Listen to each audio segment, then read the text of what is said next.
Batay sa totoong buhay, 1981.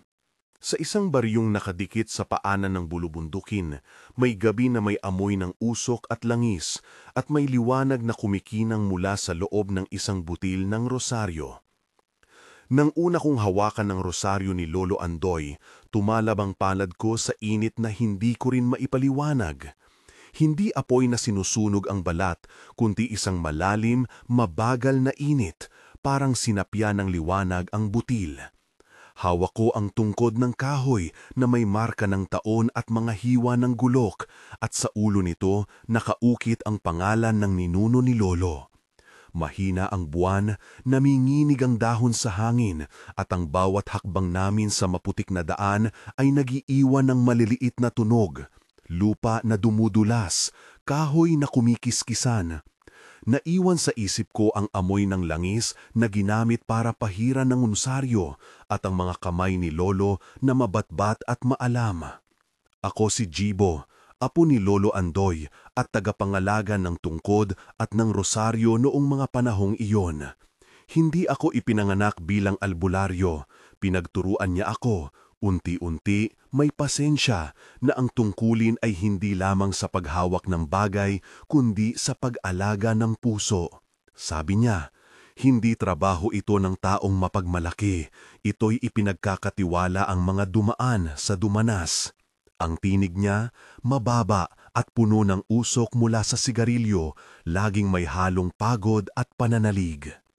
Sa bahay namin, ang sala ay puno ng anino at mga larawan ng matatanda. May larawan pa ng isang pari na hindi ko nakilala. Ang rosaryo ni Lolo nakabalot sa lumang tela at tuwing gabi pinapangalagaan niya ito tulad ng pag-aalaga sa bata. May mga butil na bahagyang malformation, may mga butil na kumikinang kung hawak sa malamig ng gabi. Hindi kami nagsasalita ng marami tungkol sa pinanggagalingan ng init na iyon. Ang baryo mismo ang nagbigay ng pangalan, Rosaryo na may apoy. Para sa amin, ito ay tanda. Para sa iba, ito ay takot. Hindi kami mahilig magpabulaan. Ang mga matatanda sa baryo ay may sariling wika ng takot. Ang mababang pagbulong kapag dumaan ang bangin, ang pagyuko kapag may nagsisipaghugas ng lupa dahil may lugar daw na hindi dapat daanan sa gabi. Pero ang gabi na ika-4 ng Setyembre, dumating sina Aling Fe at si Nene at nabago ang katahimikan ng aming baryo. Si Nene ay 6 na taong gulang, maliit na bata na tila napapakit tuwing may malakas na hangin. Dinala siya ng ina na may mga marka sa leeg at mga pulang baltak na hindi magagamot ng kahit anong halamang gamot na kilala namin. Halos hindi pumapayat ang dibdib ng bata kapag humihinga, parang may humahawak mula sa loob.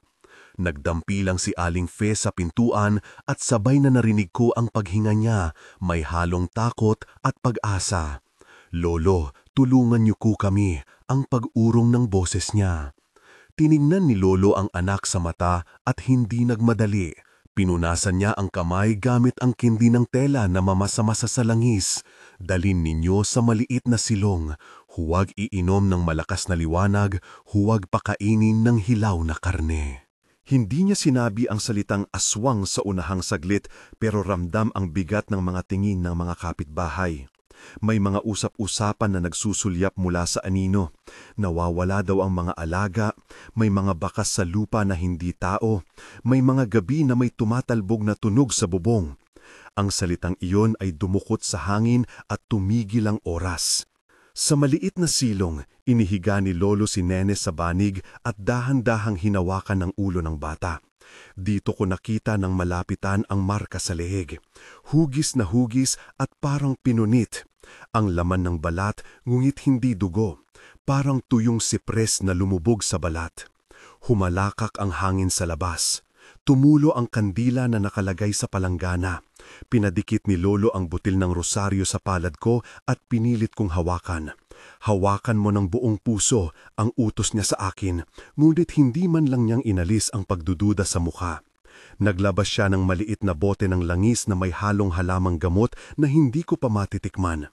Inilapat niya sa mga palad ng bata, dahan-dahan, hindi mabilis, parang inaalala yan ang isang sugatang ibon.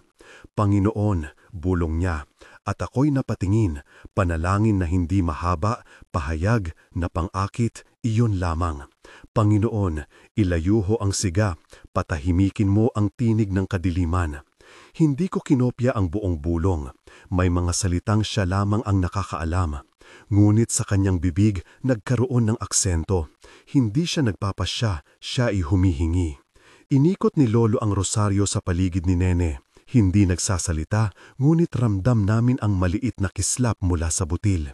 Hindi ito malakas na apuri tulad ng nasusunog, kundi parang isang maikling pag-ikot ng init na pumipisil sa hangin. Ang kandila ay tumigil sa pagdila, ang usok ay lumihis.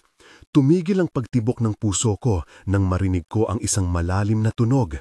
Hindi pag-iyak, hindi halakhak, kundi isang pag-ubo na nagpapahinga. Nang tumayo ang ina ni Nene at tumingin sa anak, napalunok siya. Hindi iyon agarang himala. Hindi sinabi ni Lolo na lalabas ngayon din ang lahat. Sa halip, sinabi niya, hahagurin ng Diyos ang sakit. Tutulungan natin ito. Ngunit hindi laging ganito ang dulo. Inilagay niya ang rosaryo sa kandado ng kahon at pinilas ang tela upang takpan. Bantayan natin ang paaalan niya at maghanda. Manatili kayo at kung nais ninyong marinig ang buong kwento, mag-subscribe at i-like, manatili hanggang dulo. Matapos ang unang ritual, nagkaroon ng katahimikan na tila naghaalangan. Hindi agad napawi ang mga bulong-bulungan, ngunit may kakaibang tiwala ang ina ni Nene. Sa ilang araw, unti-unting humupa ang pag-igting ng paghinga ng bata.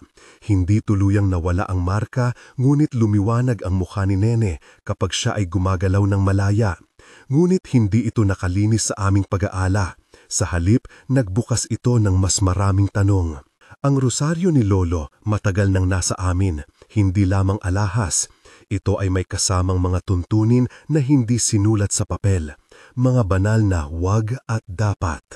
Ipinaliwanag niya ang kanyang karanasan. Isang gabi, may nakita siyang anumang umiilaw sa dilim. Hindi sunog, hindi buwan.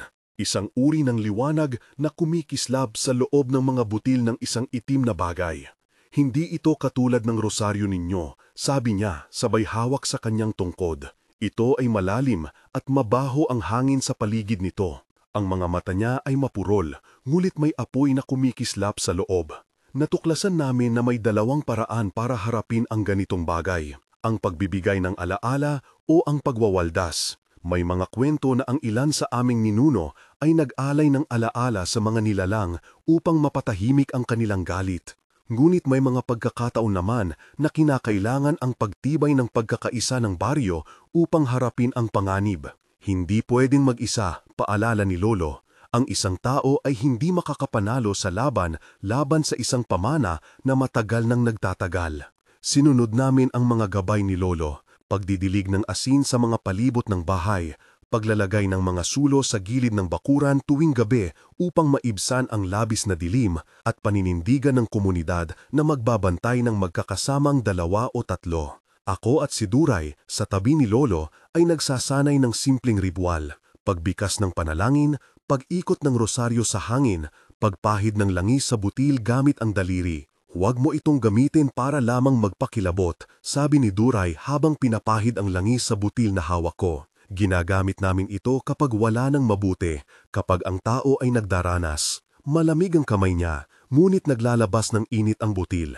Isang gabi, habang nagsasanay kami sa gilid ng ilog, may narinig kaming pag-igting ng mga alulong mula sa kagubatan. Hindi ito karaniwang tahol ng aso. Parang pinagsama ang pag-iyak ng ilang nilalang at pag-ubos ng hangin. Tumindig ang balahibo sa aking braso. Ngunit hindi iyon ang pagtatapos, sabi ni Lolo. Ngunit ang kanyang boses ay may ibang nada. Makikita ninyo rin ang iba. Ang mga araw ay naging madilim sa uring hindi namin inakala. May naglaho na mga butil mula sa rosaryo ni Lolo. Isang maliit, ngunit mahalagang bahagi lamang. Hindi namin agad napansin. Ang isang butil ay hindi lamang butil. Ito ay tanda ng pagkakabit na bumabalik sa aming pinagmulan. Nang umaga, naisip ko na lamang noon na nawawala ang maliit na butil na may ukit ng isang simbolo na hindi ko matuklas. May nawawala, sabi ni Lolo, nang may katahimikan, at hindi siya umimik ng ganun na lamang. Hindi niya agad sinabi kung saan. Pinakita niya sa amin ang palad at sinabi na ang butil ay pinaghugutan ng dahan-dahan. May gumalaw dito, aniya. May kumukuha ng maliliit na bahagi at hindi nila intensyon na sirain ang buong bagay. Kailangan nila ng isang maliit na sakripisyo. Hindi ko nais isipin na may sinumang pao ang kumukuha ng butil. Ngunit may bakas ng sapin-sapin ng lupa sa aming bakuran, maliliit na marka na hindi tulad ng paa ng aso at hindi rin tulad ng tao. Sinunod namin ang mga bakas papasok sa gubat. Hindi kami nagmadali. Alam namin ang panganib ng paghabol sa anumang anino. Ngunit may isang bagay na nag-udyok sa akin, ang pananaw ng inang si Aling Pe na nakatitig sa akin na para bang ako ang may hawak ng sagot. Hindi iyon palagi ang tamang pagkakakita, ngunit ang tungkulin ay lumalapit sa akin tulad ng isang aninong sumusunod. Sa paglalakad namin, napansin ko ang pagbabago sa paligid. Ang katahimikan na dati ay puno ng kuliglig at mga kuliglig na nagkalat, ngayon ay tila may pag-urong ng mga tunog. Ang lupa ay mas malabnaw, ang mga ugat ay sumisirit sa ibabaw. Sa isang pok, may nakita kaming maliit na lagusan, parang kabikulan. Ang lupa ay may semi-pagong butas na may mga maliit na butil ng abo at mga lumang butil na hindi namin kilala. Hindi kami naglaktaw. Hinawakan namin ang tungkod at rosaryo ng sabay. Tanda ito, bulong ni Duray. May altar doon. Hindi tayo nag-isa. Hindi ko alam kung ano ang nasa isip niya, gulit ang kanyang tinig ay may pag-iingat at pahiwatig ng isang malalim na pagkalito. Maaaring may itim na rosaryo, dagdag niya, o baka ala-ala na iniwan para sa kanila. Hindi pa kami handa, ngunit ang bakas ay nagdadala sa amin sa isang direksyon na hindi na namin kayang talikuran. Habang papalapit kami, ang hangin ay bumigat. Narinig ko ang isang malayong hinaing. Hindi tao, hindi hayop, ngunit may melodiya ng nawawalang alaala. Napatingin ako sa butil ng rosaryo sa aking palad. May maliit na init na pumipilit sa loob at sa gitna nito ang bakas ng isang maliit na uka na ngayon ay nagkukulang. Huminga ako ng malalim. Ang gabi ay nagdilim at ang ilaw ng buwan ay napapaputla. Sa mismong dulo ng landas na iyon, may nakita kaming isang tulay na gawa sa lumang pako at kawayan. At sa ilalim nito, sa isang hukay na tila pag-inik ng lupa, may nakita kaming isang bagay.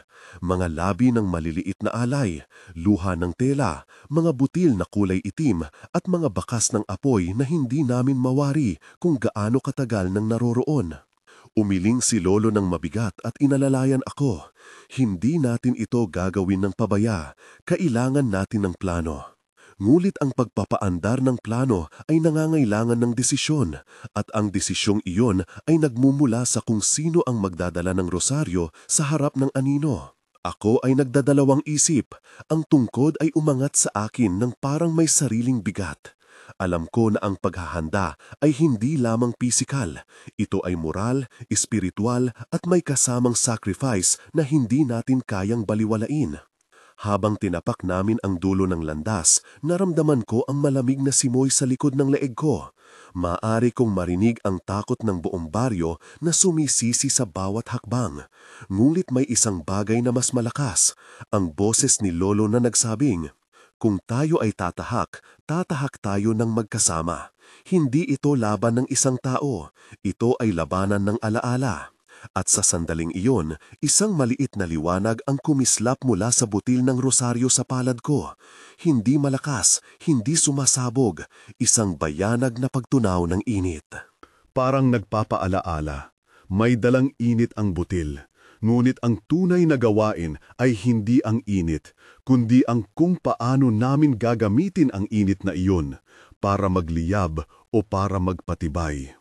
Hindi pa namin alam kung ano ang nasa dulo ng landas, isang kuweba, isang altar o isang mas malalim na sumpa.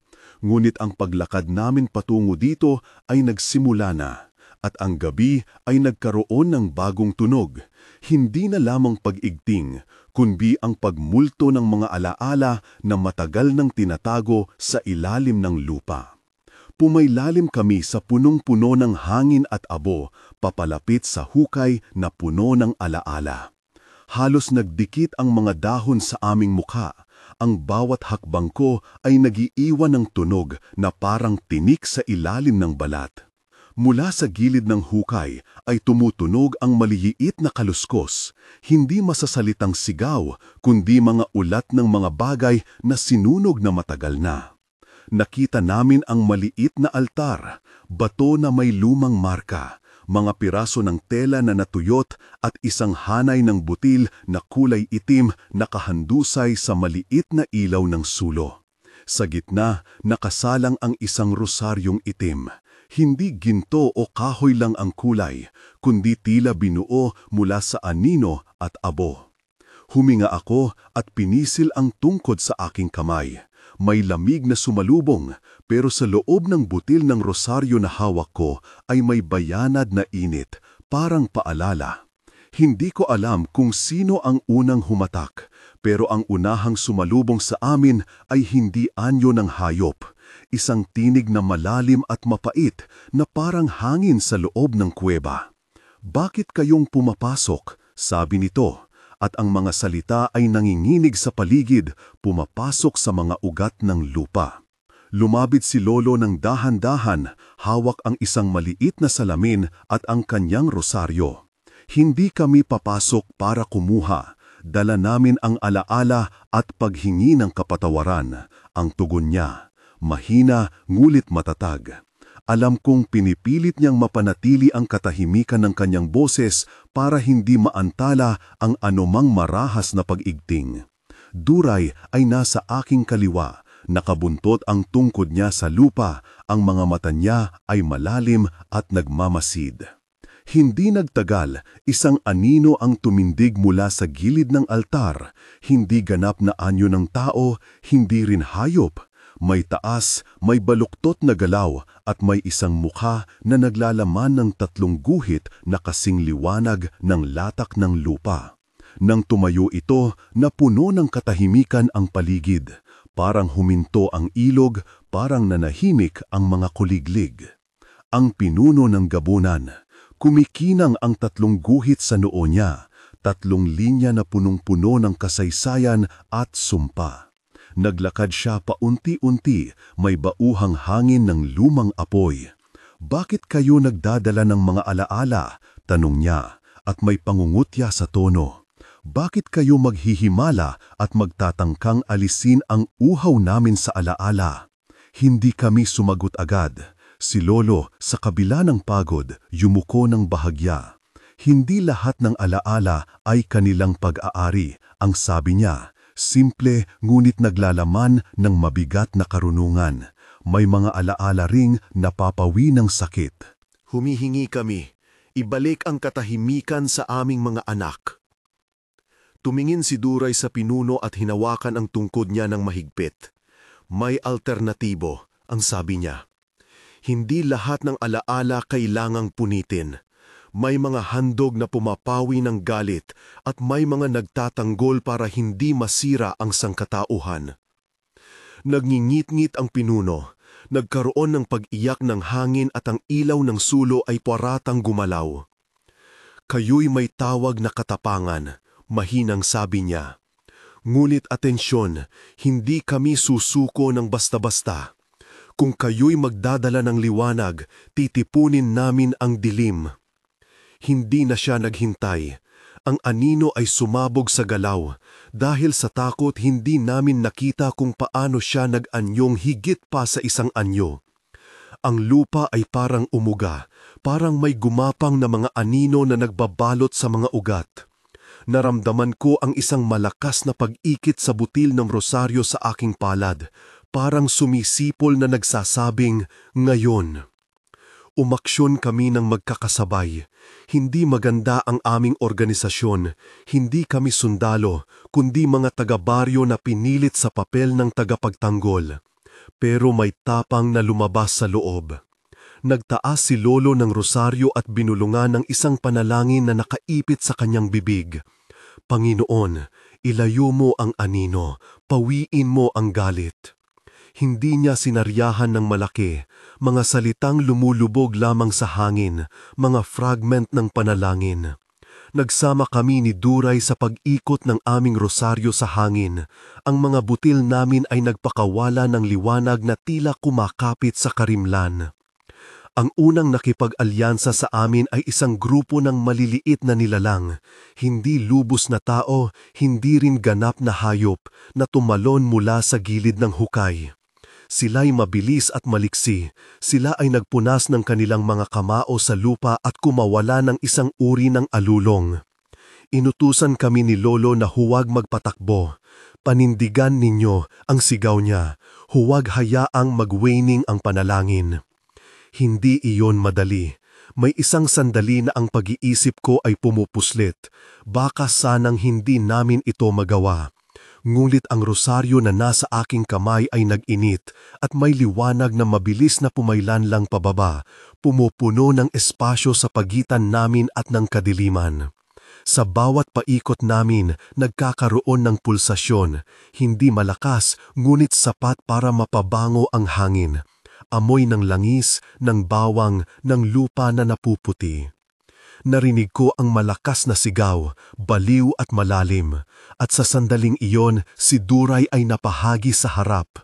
May tumama sa kanya, hindi malakas sa anyo ng dugo, ngulit sapat na para siya ay mahulog sa lupa, humigup ng hangin ng mabilis. Nang tumingin ako, may pilat na sumilay sa braso niya, parang araro ng init. Hindi ko ito inilarawan ng buli, basta alam kong may sugat na kailangan gamutin. Hinawakan niya ang tungkod niya at ngumisi, may pigkati at may pagtanggap. Si Lolo ay lumayo upang harapin ang pinuno. Kung may nakakahawang kapangyarihan ang iyang mukha, iyon ay hindi ang lakas ng mga kalamnan, kundi ang bigat ng salita. Lumakad siya ng diretsahan sa harap ng anino, hawak ang rosaryo sa itaas ng kanyang ulo. Hindi kami humihingi ng digmaan, ang sabi niya. Humihingi kami ng pag-alala at pag-asa. Tila naantala ang pag-atake. Ang pinuno ay tumigil, tila napukaw ang atensyon niya. Pag-alala, bumulong siya. Mga tao na nawalan ng alaala, butil na pinatikim ng liwanag. Paano kung ang alaala ang aming pagkain? Ano ang ibibigay ninyo, albularyo? At doon, sa gitna ng pag-igting, ang pinuno ay binigkas ang sumpa, mahinang salita na parabang sumisirit mula sa lupa. 3 guhit, 3 pag-uwi, 3 alaala. Ang 3 guhit sa kanyang noo ay kumislap ng mas maliwanag. Ang lupa ay nagtimbuwang. Ang ilaw ng aming rosaryo ay parang bumaba sa isang putik na lugar at ang hangin ay nagdala ng kakaibang amag. Sa oras na iyon, may nangyari na hindi namin nasadyang nabigyang halaga. Isang butil sa aming rosaryo ay naglaho, hindi naglaho sa literal na paraan, kundi parang napunit mula sa pagkakatali. May nawawala, napabulong lang ni Lolo, at ang pagkakagunaw na iyon ay parang pagbangon ng alon, pagdami ng dilim mula sa gilid. Ang mga nilalang ng gabi ay parang naakit ng pag-aalab ng aming butil at anumang pagkakakulang ay nagiging puwang nila. Nagkasunod-sunod ang labanan. Hindi ko ipapaliwanag ang bawat pagtalbog ng galaw. Ang isang sulyap ay sapat para manatili sa imahe ng isang nag-aalab na lugar. Ngulit ilalarawan ko ang mga sandali na tumimo sa akin. Si Duray na sumusubog bumangon at hinahawakan ang braso niya na may mainit na paghaplos. Ang mga kamay ni na Lolo na nanginginig ngulit matatag habang pinipilit hawakan ang tungkod. Ang butil ng rosaryo na nagliliwanag sa madilim na mga budi. May sandaling parang humahakbang ang mundo. Ang ating mga sulo ay tila nagiging maliliit na buwan. Ang hangin ay puno ng amoy ng nasunog na damo at langis. At sa kasagsagan ng labanan, isang matinding pagtulak ang dumating. Isang anino, mas malakas kaysa sa iba, ay bumangon at humarang kay Lolo. Nagkaroon ng palitan, hindi lamang pisikal na pagtutunggali, kundi espiritual. Ang kanilang mga tinig ay nagbanggaan ng tila nagkakadugo sa hangin. Nakita ko si Lolo na napikit at ang rosaryo sa kanyang kamay ay bumagsak. Sa sandaling iyon, naramdaman ko ang bigat ng mundo sa aking dibdib. Hindi ko sinasadya, ngunit ako'y tumakbo sa kanya. Hinawakan ko ang kanyang braso at tinangka siyang bunutin pabalik. "Lolo!" sigaw ko, at ang pagtawag ko ay may halong pagkabalisa at pagnanasa. Yumuko siya, ang kanyang mga mata ay may kakaibang liwanag. Hindi takot, kundi pagtanggap. "Ipasa mo," ang sabi niya, mahina. "Hawakan mo, itigil mo, alalahanin mo ang mga proseso." Parang nabawasan ang paghinga niya, may nanaig na kalmadong paghubad sa mukha niya, ang uri ng pagtulog na maramdaman mo pagkatapos ng matinding pagod. Hindi siya namatay agad sa isang bangkay na palabas. Ang kamatayan niya ay isang pag-urong, parang abo na unti-unting napupuksa. Alam kong may presyo ang bawat pag-iting. Nang kumawala ang huling paghinga ni Lolo, ang kanyang katawan ay nagpakita ng katahimikan na hindi natin agad naintindihan. Ang rosaryo niya ay nahulog at ang tungkod niya ay bumagsak sa lupa. Mayroong katahimikan na dumampi sa paligid, hindi lamang dahil siya ay wala na, kundi dahil ang baryo ay nag-alala at nakatula. Hindi ko matalo ang luha. Tila napuno lahat ng boses ko nang di malamang biglang pagkalimot. Si Duray ay dumapa sa lupa, hawak ang sugatang braso at may pagdilat sa kanyang mga mata na parang kinikimkim ang galit at lungkot ng sabay. "Hindi ka nag-isa," bulong ni Lolo, at iyon ang huling salita niya. Ang kanyang mga daliri ay nag-relax sa paligid ng rosaryo. Napansin ko ang init sa butil na parang isang hininga. Napakabilis, napakalakas, at sa loob ng init na iyon may isang pananalangin na hindi nasusulat. Ang sumunod na sandali ay parang putok.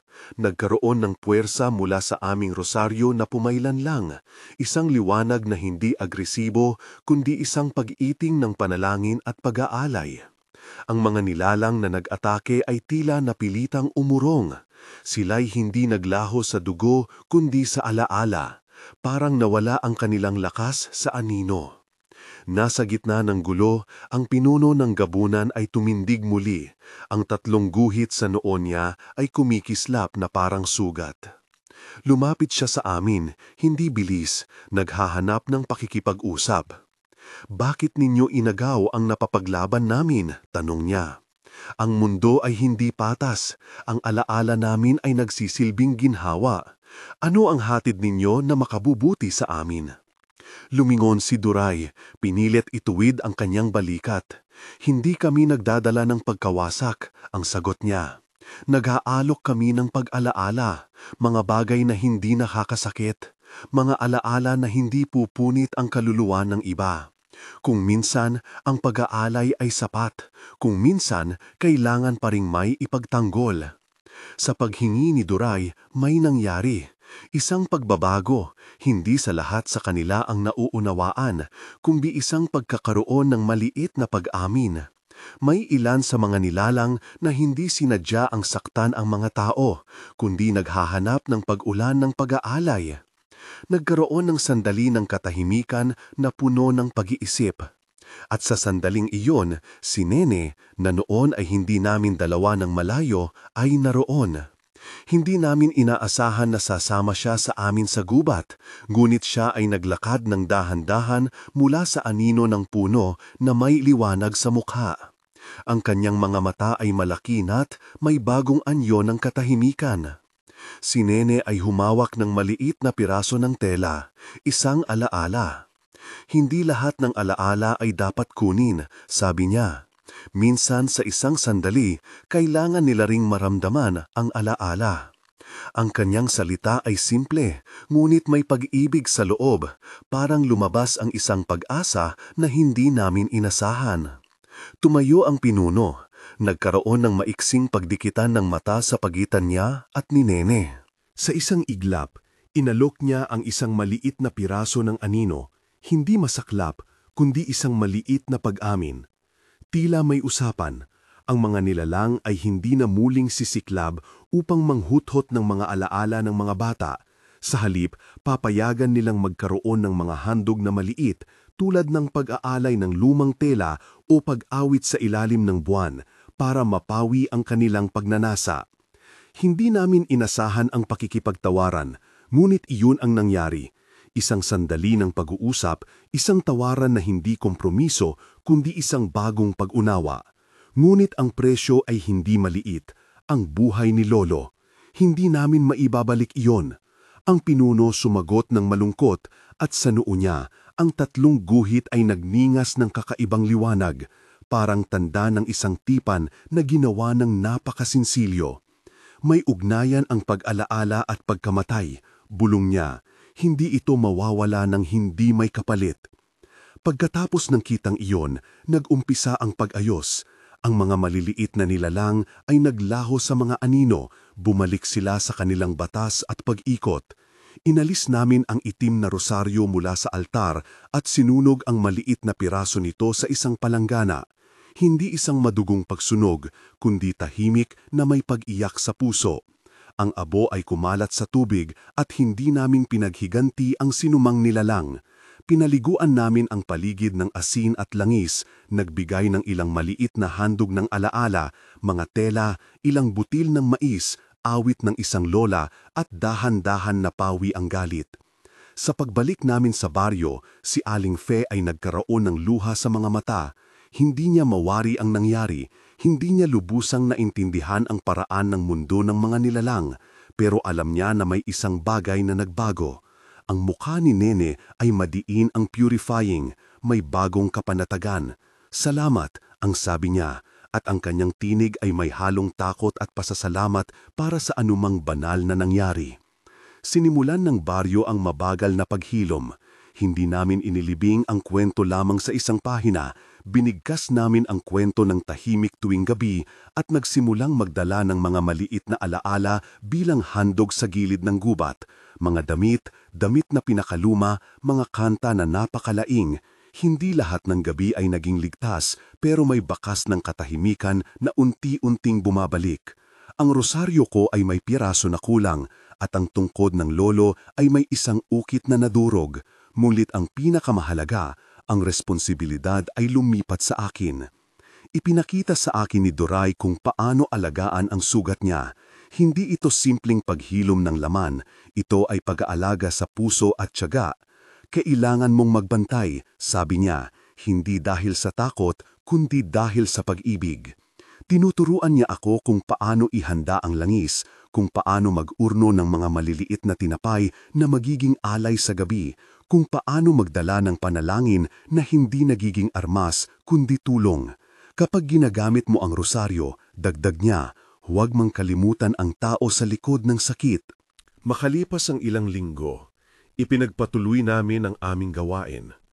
May mga gabi na ang rosaryo ay umiinit, may mga gabi na hindi. May mga alagang hayop na hindi na bumalik, ngunit may ilan ding mga kwento ng pagkakabawi. Isang manok na naibalik, isang bahay na muling naging tahimik. Ang baryo ay natututong magtulungan. Hindi kami nagwakas sa pakikipagsagupaan lamang, natutunan naming makipag-usap. Isang gabing malamig, ako'y lumabas ng mag-isa at hinawakan ang tungkod ni Lolo. Ang buwan ay bahagyang natatakpan at ang hangin ay may halimuyak ng kahoy na nasunog. Huminga ako ng malalim.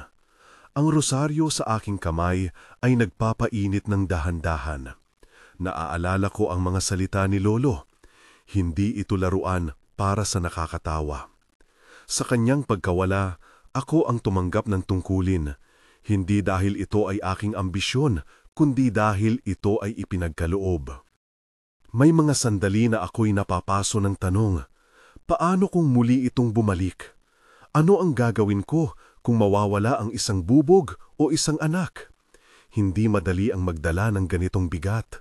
Ngunit sa bawat gabi na nagdaaran, Ako ay natututo na magdala ng pag-alaga at pasyensya. Nang gabing iyon, binigkas ko ang isang maikling panalangin. Hindi isang kasunduan, kundi isang paaalala. Panginoon, gabayan mo ako sa pag-ikot ng alaala. Bigyan mo ako ng tapang at pag-unawa. May mga batang sumasama sa akin sa ilang pagkakataon, mga nagsisilbing mata at tenga ng baryo. Sila'y hindi inuutusan, sila ang kusang lugod na makinig. Naging bahagi ng aming gawain ang pagtuturo sa mga batang iyon na huwag asahan ang isang sandaling milagro, kundi isang patuloy na pagkalinga, pag-alaga sa rosaryo, pag-alaga sa mga sugat, at higit sa lahat, pag-alaga sa puso. Lumipas ang taon at unti-unting naitatag ang bagong ritual. Hindi na lamang pagsunog o paghubad ng maskara, kundi pagbibigay ng alaala sa mga nilalang bilang parte ng isang tahimik na kasunduan. Mga maliit na handog tuwing buwan ng anino, mga awit na bumabalik sa ilalim ng puno, at mga pag-aalay na ipinapakita ng paggalang. Hindi ito garantiya na mawawala ang lahat ng panganib, ngulit ito ay paraan ng pakikipagmuhay. Hindi ko malilimutan ang gabi ng labanan. Hindi dahil sa mga sigaw, kundi dahil sa mga ngungusap ni Lolo. Ang paghingi niya ng pananagutan, ang pag-ibig na ipinagkaloob niya sa mga taong hindi niya anak, at ang kanyang pagtitiwala sa akin na ipasa ang tungkod at rosaryo. May bigat ang bagay na iyon, hindi dahil sa material, kundi dahil sa alaala at responsibilidad. Minsan, sa gabi, ang tungkod ay parang may maliliit na anino na kumakapit, at ang rosaryo ko ay nagliliwanag ng bayayat. Naiisip ko ang sinasabi ni Lolo, hawakan mo ng may puso. May mga pagkakataon na nakikita ko ang mga bakas ng tatlong guhit, hindi sa sinumang tao, kundi sa gubat mismo. May mga lugar kung saan ang lupa ay nagpapakita ng tatlong marka, at kami ay naglalagay ng maliliit na krus at tinutugtog ang mga awit para sa mga nawawalang alaala. Hindi namin tinakasan ng pagkilala sa nakaraan, sinasalubong namin ito at pinapangalagaan. Sa paglipas ng panahon, nagkaroon din ng pagkakaiba sa aming pagharap. Hindi laging kastigo ang sagot. May mga nilalang na pinipili ang pag-ibalik ng alaala at paghingi ng kapatawaran. May mga pamilya na nagbigay ng maliit na bagay, isang lumang damit, isang pila ng mais na naging bahagi ng covenant na iyon. Ang komunidad ay natututong makinig at magsalita. May pag-asa na hindi nagpapanggap. Ngunit may tanong na hindi nawawala. Ano ang ginagawa namin kung may muling magbalik ng mas marahas? Hindi kami makapagsabi ng eksaktong sagot. Ang natutunan namin ay ito, maghanda ng may puso, magtulungan at ipasa ang karunungan na may kapabaan. Ako, bilang tagapangalaga, ay sandata lamang sa pamamagitan ng panalangin at pag-aalaga, hindi ang guryo o karunungan. Ito ang linya ni Lolo. Power is not permission to destroy. It is a call to tend. Minsan, may dumating na banyaga, isang lalaki mula sa mababang bayan na nagtanong kung bakit kami gumagamit ng rosaryo sa ganoong paraan. Ipinaliwanag namin na ito ay hindi isang garantiya ng milagro. Ito ay paraan ng pagdarasal at pag-alaala. Ipinaalala namin na kung ang sinumang may sakit o problema ay dapat pa ring humingi ng tulong sa mga doktor at sa Diyos. Ang ating ritual ay hindi pamalit sa pangangalaga ng kalusugan. Ito ay bahagi ng ating kultura at pananampalataya. Ngayong narito ako, pumikit at humawak ng tungkod na nagmula sa kamay ni Lolo, nararamdaman ko pa rin ang init mula sa butil ng rosaryo. May mga gabi na umiinit ng dahan-dahan at may mga oras na malamig itong tila nababalot ng anino. Hindi ko iniiwasan ng mga gabi ng pag-aalangan. Pero alam ko na ang tunay na gawain ay hindi ang pagpapatay o paghihigante, kundi ang pagpapanumbalik ng balanse sa pagitan ng alaala ng tao at ng mga nilalang. Bago ako magtapos, may nais akong sabihin. Ang kwento namin ay hindi pangako na anumang ritual ay magpapagaling ng garantya. Ito ay kwento ng responsibilidad, kung paano ang isang bagay na tinawag naming rosaryo na may apoy ay naging tulay upang kami ay makipag-usap, makipag-ayos at magbantay. May presyo ang bawat tagumpay, may mga sugat na kailangang pagalingin sa loob at may mga alaala na kailangang ibalik. Ngulit ang pinakamahalaga, hindi mo kukunin ang tungkulin ng basta. Kung hahawak ka ng sinapupunan ng alaala, hawakan mo rin ang puso ng tao. Kung ang kwentong ito ay tumimo sa inyo, i-like, i-share at mag-subscribe para sa iba pang tunay na kwentong gaya nito. Magpasalamat ako sa inyo sa pakikinig. At kung kayo man ay may dala-dalang takot o tanong, ipadala ninyo ito sa komunidad. Huwag hayaang mag-isa ang inyong pagdadala, sapagkat ang tunay na lakas ay hindi lamang sa isang tao. Ito ay nasa pagkaisa ng marami, sa pag-aalay ng alaala at sa pag-aaruga ng puso.